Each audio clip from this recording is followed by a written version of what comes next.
आओ यार शुरू करते हैं बिना किसी डेडिकेशन के। इनपुट क्या करेंगे हम लोग, this is very important code. अब आउटपुट क्या आएगा ये समझते हैं। फर्स्ट कैरेक्टर और लास्ट कैरेक्टर अपनी प्लेस पे रहेंगे, ठीक। जो भी ये वर्ड बच रहा होगा बीच में, इसको रिवर्स ऑर्डर में प्रिंट कराना है। इसका मतलब ये हो जाएगा आई, ये हो जाएगा एच, ये हो गया एस। इसको रिवर्स करना है तो कर लो, या इसको एडिटिव रहना है एडिटिव रहने दो, दोनों ही ऑप्शन है, ठीक है। इस केस में क्या हो जाएगा वी ई वाई, ये हो जाएगा आई एम पी, ये ऐसे ही रहेगा। कोर्स में क्या हो जाएगा सी ई डी ओ एल, ठीक। चलो देखो सबसे पहला काम क्या होगा, ये लिखा इस वर्ड को पहले हमको क्या करना होगा, सेंटेंस से बाहर निकालेंगे। तो ये क्या हो गया, हो गया। इसकी इंडेक्सिंग कर लेते, दिख रहा है ना वहाँ से, ठीक है। 0 1 2 एंड 3। अब 0 और 3 तो कांस्टेंट रहेंगे। अगर हमको इस वर्ड से टी अल्फ़ाबेट को बाहर निकालना है तो क्या स्टेटमेंट लिखेंगे। सपोज ये एस में स्टोर है, इस टी को बाहर निकालना है तो कैसे करेंगे, कौन सा फंक्शन यूज होगा। लैब में साफ आ गया क्या?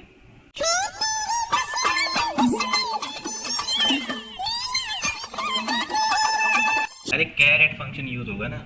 एस पहले कैरेक्टर लिखेंगे ना, data type char, C H equal to S dot char at, क्या लिखे यहाँ पे, तो यहाँ पे 0 लिख दो ना। अब दिमाग लगा के ये बताओ ये एस कैसे निकलेगा। इस वर्ड की लेंथ कितनी है 3, चिरकुट हो, लेंथ 4 है, इंडेक्सिंग 3 तक होगी ना।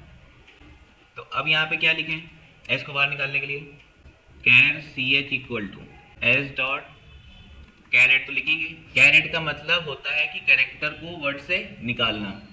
अब हमको यूनिवर्सल कोड लिखना है। यूनिवर्सल का मतलब अभी मान लो ये 4 वर्ड्स का है, ये 5 वर्ड का है, ये 3 का, तो हम लोग ये स्टेटमेंट चेंज नहीं करना चाहते ना, परमानेंट वही रहे। तो यहाँ पे लिखते हैं हम एस डॉट, अगर यहाँ पे लेंथ लिख देंगे तो लेंथ कितनी है, तो क्या करें एक कम कर दो, टी, इस सी एच वन में क्या आ जाएगा एस, ठीक है। अब ये एच आई को रिवर्स करना है, इसके लिए क्या करें, एक लूप लगाते हैं। यहाँ पे हम किससे स्टार्ट करें, 1 से, और कहाँ तक जाएंगे 2 तक जाएंगे। तो आई लेस देन, अगर लेस देन लगा रहे हैं तो यहाँ पे लिख देंगे एस डॉट लेंथ -1 का मतलब वो 3 तक चला जाएगा। तो क्या करें इसके लिए, चलो अभी -1 रहने देते, ठीक है। आई प्लस प्लस इतना, ठीक। एक अलग से वेरिएबल ले लेंगे हम लोग डब्लू, स्ट्रिंग है तो क्या लगा देंगे डबल कोट्स, यहाँ पे स्ट्रिंग लिखा हुआ है। इतनी बार डाइजेस्ट हो गई। अब हम यहाँ पे लिख रहे हैं care X equal to S dot caret I. अब सोच समझ के बोलो, इस स्टेटमेंट को एग्जीक्यूट करने पे एक्स में कौन सा कैरेक्टर बाहर निकलेगा, एच आ गया, ठीक। यहाँ पे लिख देते हैं हम लोग W equal to X plus W, तो डब्लू में क्या स्टोर हो गया एच। अब फिर से लूप चलेगा, आई की वैल्यू कितनी हो गई 2, कौन सा कैरेक्टर बाहर आ जाएगा आई। तो यहाँ पर क्या हो गया आई, और डब्लू में क्या स्टोर था एच, तो अब क्या हो गया आई एच। अब आई की वैल्यू कितनी हो गई, अब 3 हो गई, 3 लेस देन 3 कंडीशन, तो लूप के बाहर आ जाएंगे। अब एसओपी में हम लोग क्या कर दें, इस सी एच को, इस सी एच वन को और डब्लू को क्या कर देंगे कॉनकैटिनेट, ठीक। तो सी एच मतलब टी को वहीं रखना है तो क्या लिख दिया सी एच प्लस, इसको रिवर्स करना है तो रिवर्स कहाँ पे आ रखा है डब्लू में, तो डब्लू लिख दिया प्लस सी एच वन लिख दें, आ गया। अब ये पूरा कोड किसके लिए भी चलेगा, वेरी इंपॉर्टेंट कोड। अब ये जो लिखा है इसको प्रैक्टिकली लिख के चेक कर लेते हैं, ठीक है। import java.util.star, ठीक। क्लास का नाम THU, main method public static void main string args, ठीक।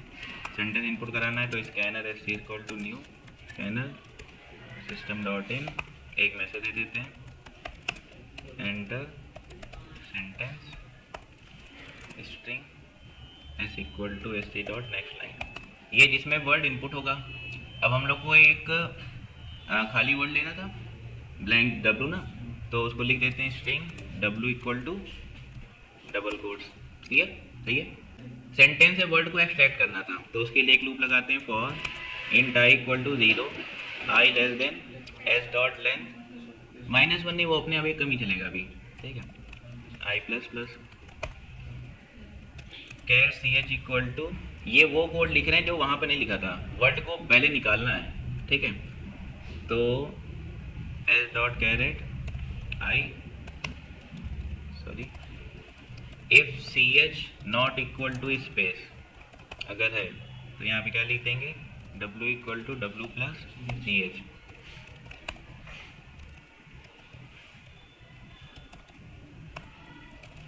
एल्स में आके पहले तुम लोग को चेक कराते हैं कि वर्ड्स बाहर निकल भी रहे हैं कि नहीं, तो यहाँ पे w प्रिंट कराते हैं और w को खाली करते हैं। चलो इतना रन करते हैं पहले,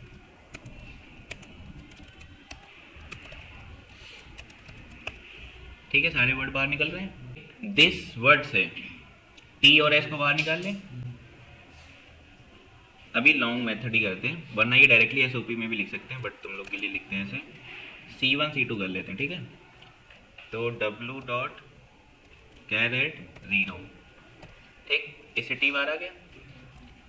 फिर char C2 equal to w dot char at, क्या लिखे यहाँ पे, ठीक, w dot char at w dot length -1, इससे s बाहर आ गया। अब h और i के साथ शिफ्टिंग करनी है इसकी, तो क्या करें, एक लूप, तो यहाँ पे लिख देते हैं इंट j इक्वल टू, क्या लिखना था, j इक्वल टू 1, यहाँ पे क्या लिखे, हाँ, w dot length -1 semicolon, word को ले लेते हैं x equal to double quotes, ठीक है। यहाँ पे क्या लिखा है, बोलो, निकालना है ना पहले कैरेक्टर को बाहर। तो char C3 equal to w dot char at j, इससे h बाहर आ जाएगा। फिर क्या लिखें, x equal to C3 plus x लिख दें, इतना चल जाएगा। फिर w खाली हो जाएगा, x खाली हो जाएगा, तो इसके बाद ही प्रिंट भी करा लेते हैं। यहाँ पे क्या प्रिंट करा लें, C1 plus x plus C2, ठीक है। चलो इसको एक बार चेक करते हैं, अभी है कि नहीं। वेरी इंपॉर्टेंट कोड, कुछ गड़बड़ हो गया है, पहले रुको स्पेस दे देते हैं, और कोड्स बाहर नहीं आ रहा ना, ठीक है, वो भी आ जाएगा। एक स्पेस दे देते हैं और यहाँ पे s equal to s dot trim function use कर लेना है। बताते हैं किस लिए होता है ट्रिम फंक्शन, सेंटेंस के बिगिनिंग और एंड से स्पेस को रिमूव करने के लिए, ये है आंसर, ठीक है। दोबारा रन करते हैं इसको, प्रिंट कोड्स, ठीक, आउटपुट तो आ गया। अब स्टार्टिंग से समझ लेते हैं, header file clear, class name, main method, scanner, SOP, input तक सबको क्लियर होगा। अब ट्रिम भी क्लियर हो गया। अब ये जो सेंटेंस लिखा हमने s equal to s plus space, इससे क्या होगा, इस स्टेटमेंट से मान लो हमने a 2 स्पेस दी, फिर AB CD 2 स्पेस दी। इस स्टेटमेंट की हेल्प से AB CD, ये s लिखा था तो s में जो भी इनपुट कराया वो लिख दिया एज इट इज। ये डबल कोट्स के अंदर क्या दिख रहा है, स्पेस, मतलब d के बाद एक स्पेस लग जाएगी, ट्रिम के बाद SOUTS और फिर स्पेस के बाद SOUTS। चलो समझते हैं इसको, देखो एक स्पेस दिया, दिख रहा है कर्सर, दूसरा स्पेस दिया AB CD, फिर एक स्पेस, फिर 2 स्पेस, ठीक। अब ये तो हो गया नॉर्मल जो ट्रिम के बाद, कहाँ गया, ये फंक्शन अप्लाई किया, एक और स्टेटमेंट देनी है यहाँ पे नेक्स्ट लाइन के बाद। चलो दोबारा रन करते हैं इसको। 1 2 स्पेस फिर ए बी फिर सी डी फिर 2 स्पेस। समझो जरा, ये तो हमने सेंटेंस इनपुट करा लाइन नंबर 8 की हेल्प से, फिर 9th में जो इनपुट किया उसको चेक कर रहे हैं। तो देखो 2 स्पेस दिख रही हैं, 1 2 3 और 4, ठीक है। अब हमने ट्रिम फंक्शन अप्लाई किया, फिर प्रिंट कराया, तो देखो कोई स्पेस दिख रही है, हाईलाइट करने पर अंतर दिख रहा है सबको, ठीक है। एक स्पेस ऐड करी तो देखो एक स्पेस दिख रही है एक्स्ट्रा, यहाँ पे नहीं है और यहाँ पे एक स्पेस ऐड हो गई, ठीक। तो इसको हटा लेते हैं।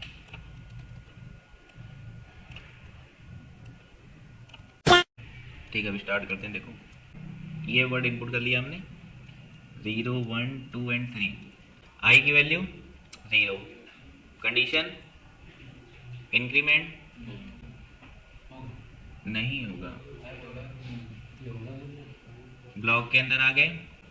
इस स्टेटमेंट की हेल्प से CH में क्या आ जाएगा, V आएगा। ये कंडीशन ट्रू की false, V not equal to space, condition true है ना।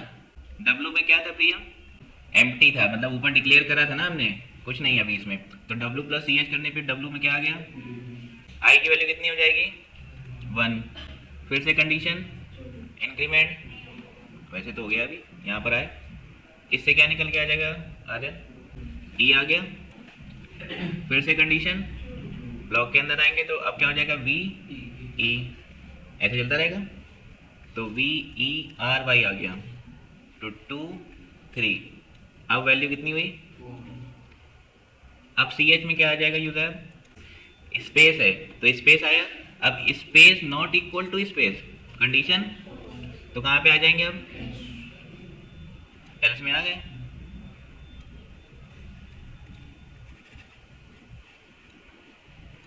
एल्स में आने के बाद फिर से एक हमने ब्लैंक ले लिया वेरिएबल, W में क्या स्टोर हो गया था, तो 0 पे क्या आ गया V, C1 में C2 पे क्या आ जाएगा Y। ये लूप का काम हम लोग ऑलरेडी समझ चुके हैं। इतना खत्म होने के बाद इस W को हमने खाली क्यों करा है, क्योंकि वेरी के बाद कौन सा वर्ड निकलेगा, तो इस W का खाली होना जरूरी है, और इसको हमने यहीं पे प्रिंट करा लिया। अब फिर से ऊपर जाएगा, फिर से कौन सा वर्ड निकलेगा, तो देखो जब लास्ट में उसको स्पेस मिला, ध्यान सुनो ये इंपॉर्टेंट है, जब उसको स्पेस मिला तभी तो ये एल्स पे आएगा, तभी हम सेंटेंस के आखिरी में एक स्पेस ऐड कर रहे हैं। जो ऊपर वाली स्टेटमेंट लिखी थी ना, S इक्वल टू, ये वाली S equal to S plus space, इसका मतलब यहाँ पे स्पेस मिली तब ये वर्ड बाहर निकला, यहाँ पे स्पेस मिलेगी तब ये वर्ड बाहर निकलेगा। अगर स्पेस हटा देंगे तभी वो इम्पोर्टेंट तक चल रहा था जब पहली बार रन किया था, ठीक। दोबारा रन कर लेते हैं। This is very important code. देखो कोड गायब हो गया क्योंकि उसको स्पेस मिला नहीं, तो कोड बाहर नहीं आया। लगा लेते हैं, अब रन करते हैं। वेरी इंपॉर्टेंट, ठीक है। अब पूरा कोड दिखाते हैं।